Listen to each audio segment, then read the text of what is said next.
हमारी washing machine की motor सुखाने वाली वो गुन गुन की आवाज़ तो कर रही है, यानी कि उसमें से आवाज़ तो आ रही है लेकिन चल नहीं रही है।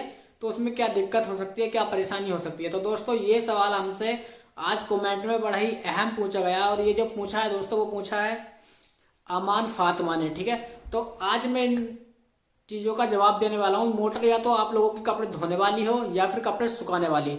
अगर वो गुनगुन की आवाज़ कर रही है या फिर आवाज़ कर रही है और चल नहीं रही है तो क्या दिक्कत होती है, क्या दिक्कत नहीं होती है, पूरी इन्फॉर्मेशन आप लोगों को इस वीडियो में मिलने वाली है। और वीडियो को आप लोगों को दोस्तों लास्ट तक देखना है। जब तक आप लोग इस वीडियो को लास्ट तक नहीं देखोगे तो आप लोगों को कुछ भी समझ में नहीं आने का है। ठीक है, तो सबसे पहले हम बात करेंगे सुखाने वाली मोटर की। अगर आप लोगों की वॉशिंग मशीन की सुखाने वाली मोटर गुनगुन की आवाज कर रही है या फिर किसी भी प्रकार की आवाज कर रही है, वो चल नहीं रही है, ठीक है, तो आप लोगों को क्या क्या चीजें चेक करनी है और किस प्रकार से मोटर को चलाना है। देखिए, सबसे पहले जब भी हमारी मोटर आवाज करती है और वो चलती नहीं है तो सबसे पहले आप लोगों को चेक करने हैं सुखाने वाली मोटर के ब्रिक। ठीक है, जो हमारा ढकना होता है, कभी कभी ढकना ऐसा होता है हमारा ढकना टूट जाने की वजह से हमारे जो ब्रिक है दोस्तों वो मोटर की पुली पर चिपट जाते हैं, यानी कि लग जाते हैं, जिससे हमारी मोटर सिर्फ गुनगुन की आवाज तो करेगी लेकिन लोड नहीं, यानी कि घूमेगी नहीं। वो घूमेगी क्यों नहीं? क्योंकि हमारे जो ब्रिक है दोस्तों वो मोटर की पुली को इस प्रकार से जकड़ लेंगे, जिससे हमारे ब्रिक होते हैं ढकना उठाते हैं तो हमारी जो मोटर देखा होगा आप लोगों ने वो रुक जाती है एकदम। ठीक है, अगर वो ब्रिक बीच में से कहीं से टूट जाए या फिर ढकने की जो नींव होती है वो टूट जाए तो हमारी जो मोटर है दोस्तों वो लोड नहीं उठाएगी, सिर्फ आवाज करेगी लेकिन चलने की नहीं है। ठीक है, तो सबसे पहले आप लोगों को ब्रिक एक बार खींच के ऊपर की साइड को देख लेने हैं कि हमारे कहीं पर ब्रिक तो नहीं अड़ रहे हैं। ठीक है, तो यही वजह होती है हमारी कि मोटर हमारी जो मोटर है दोस्तों चलती रही है। अगर आप लोगों के ब्रिक ठीक है तो आप लोगों को चेक करना है कंडेंसर, यानी कि कैपेसिटर भी हम उसको बोलते हैं। ठीक है, तो कैपेसिटर आप लोगों को चेक कर लेना। कैपेसिटर किस प्रकार से चेक करना है, आप लोग डायरेक्टली कैपेसिटर को नहीं खोलिएगा, नहीं तो आप लोगों की जो वायरिंग है दोस्तों वो एकदम से खराब हो जाएगी।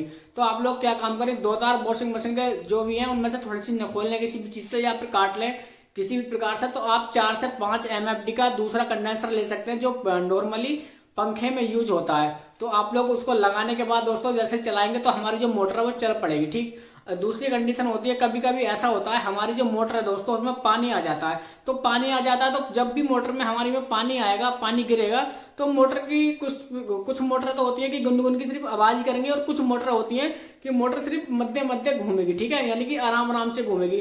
तो इस कंडीशन में आप लोगों को मोटर को बिल्कुल भी चलाना नहीं है। बाकी किसी भी प्रकार से जो पीछे का ढकना होता है उसको खोल कर रख देना, रखने के बाद दोस्तों उसको सुखा देना। ठीक है, सुखाने के बाद अगर आप लोग चलाओगे तो हमारी जो मोटर है दोस्तों बिल्कुल अच्छी तरीके से चल पड़ेगी, कोई भी दिक्कत आप लोगों को नहीं आएगी। ठीक है, अब बात आती है हमारी धोने वाली मोटर में। देखिए, धोने वाली मोटर में ऐसा कोई भी सिस्टम नहीं होता है। अगर वो गुनगुन की आवाज कर रही है या तो हमारी जो वॉशिंग मशीन है यानी मोटर है उसी वॉशिंग मशीन धोने वाली, उसमें या तो उसके बुश खराब हो गया या फिर उसका कंडेंसर खराब हो गया है। तो कंडेंसर जिस प्रकार से आप लोगों ने मैंने धोने सुखाने वाली का बताया है उसी प्रकार से आप लोग धोने वाली का भी सेम करेंगे। बाकी अगर बुश उसके खराब हो जाते हैं दोस्तों तो आप समथिंग जहां पर मोटरें रिपेयरिंग होती हैं तो वहां पर ही आप लोगों को जाना है, क्योंकि उसकी जो मोटर में बुश होते हैं दोस्तों आप लोग घर पे नहीं डाल सकते।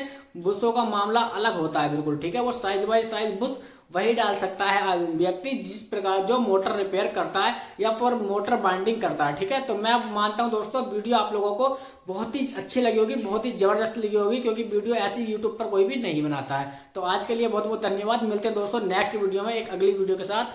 तो आप लोगों के लिए नमस्कार।